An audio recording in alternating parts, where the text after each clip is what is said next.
Assalamualaikum warahmatullahi wabarakatuh. Salam semua. Salam semua, kita dari kelompok 7 secara wajib 12 IPS 2. Kali ini kita akan membahas perkembangan teknologi senjata pada masa Perang Dunia II. Perkenalkan, nama dari kelompok kami, saya Brilian Samuel Selain, absen 10. Saya Amriska Rifianti, absen 23. Saya Ilham Hidayat, absen 24. Saya Sultan Riardana, absen 28. Mari dinikmati.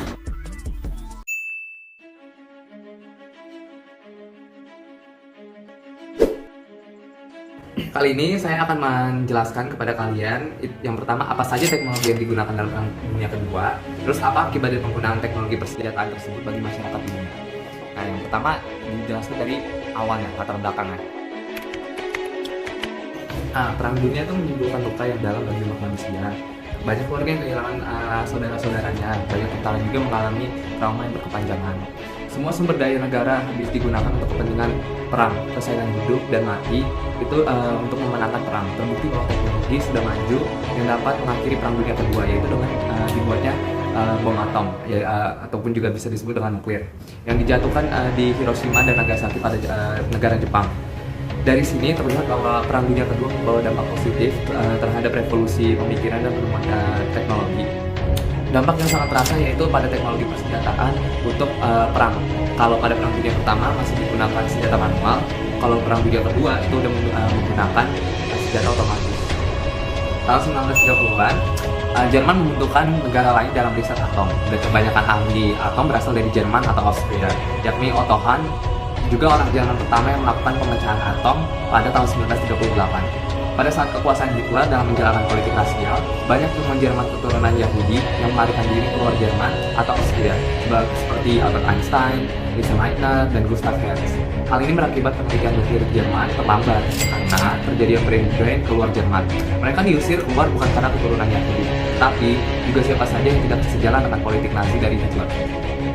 Nah, pada akhir tahun 1930, Werner Heisenberg, ilmuwan fisika Jerman yang terkenal di dunia internasional karena karyanya dalam mekanika kuantum dari The Uncertainty Principle, walau bukan anggota Nazi, ia adalah seorang patriot Jerman, seperti para perwira militer lainnya. Maka, ia ditunjukkan memimpin program pengadaan nuklir Jerman dengan sponsor negara. Pada tahun 1939, Perang Dunia meletus di Eropa. Tentara Nazi menduduki Norwegia dan merebut pabrik pembuatan air berat di Vermont. Air berat atau deuterium sangat diperlukan Jerman untuk program nuklirnya. Pada dasarnya, sebuah reaktor atom beroperasi dengan menimbulkan reaksi berantai atom pada massa uranium-238 yang ada di dalam reaktor. Untuk memicu reaksi aliran neutron di sekeliling isotop, radioaktif harus dimodernisasikan dengan substansi lain seperti air berat. Para ilmuwan Jerman ternyata memilih air berat dan justru langka dan sulit membuatnya.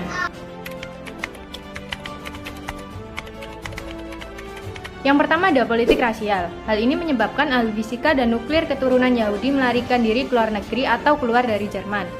Terus yang kedua ada kemampuan berorganisasi. Jerman kurang mampu berorganisasi dalam mengembangkan proyek persenjataan karena terombang-ambingkan kebijakan yang berbeda oleh beberapa kementerian. Sedangkan Amerika Serikat punya proyek Manhattan-nya yang mantap dan efektif. Terus yang ketiga ada sikap kultur rezim Nazi. Kultural atau kebudayaan Nazi menganggap bahwa para ilmuwan sejati adalah mereka yang bekerja menciptakan roket dan jet, sedangkan lainnya hanya sebagai pelengkap saja. Adolf Hitler sendiri digambarkan lebih percaya pada kemampuan senjata konvensional.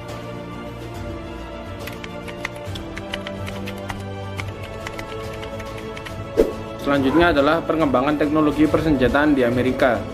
Sebulan sebelum Perang Dunia II meletus, tepatnya pada tanggal 2 Agustus 1939, ilmuwan besar Albert Einstein mengirim surat kepada Presiden Amerika Serikat bahwa Nazi telah mampu memurnikan uranium-235.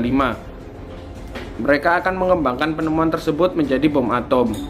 Bom berbahan bakar radioaktif itu belum pernah dibuat dimanapun. Kekuatannya berjuta-juta kali lipat dari bahan peledak konvensional, yaitu TNT. Bom ini bisa menghancurkan sebuah kota dalam hitungan detik.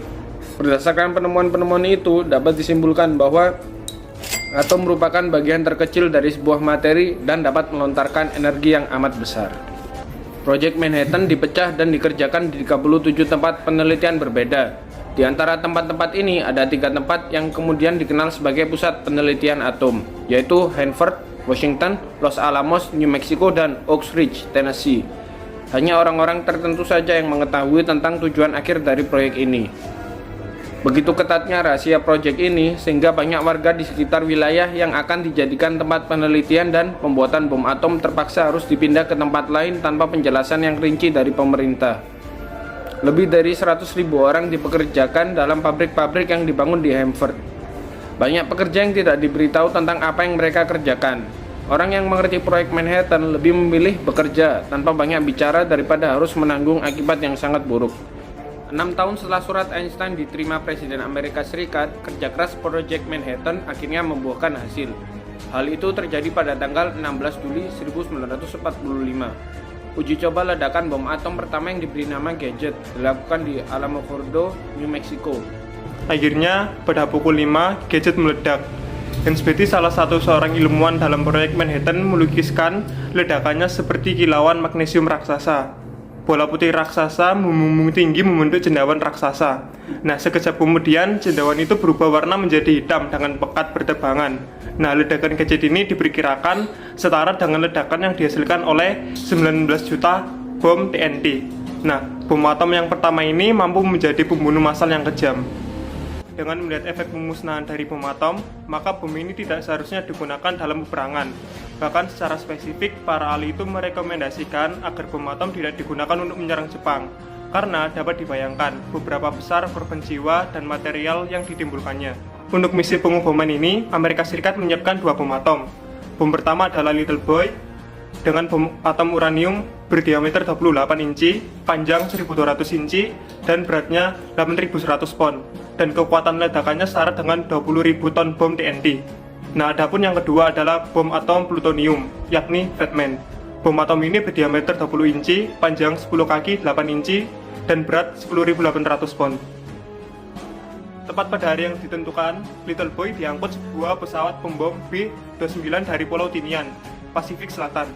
Nah, bom itu kemudian dijatuhkan di atas kota Hiroshima pada tanggal 6 Agustus 1945. Selang 3 hari kemudian, bom atom kedua dijatuhkan di Nagasaki. Kali ini, 78.000 orang menjadi korban Fat Man. Bom atom kedua ini juga diangkut dari Pulau Tinian menggunakan pesawat pembom B-29. Akibat pengoboman tersebut, negara Jepang hancur, dan tanggal 6 sampai 9 Agustus 1945 memang mengakhiri Perang Dunia Kedua karena Jepang menyerah kepada Sekutu. Akan tetapi setelah itu, dunia semakin tegang karena perang dingin dan perlombaan senjata nuklir.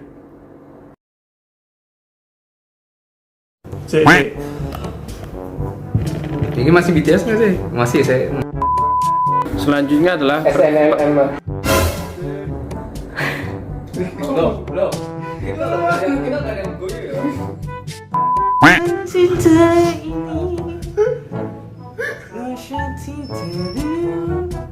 Nah, pada pukul 5 pukul 10, apa sih? 5 pukul 10.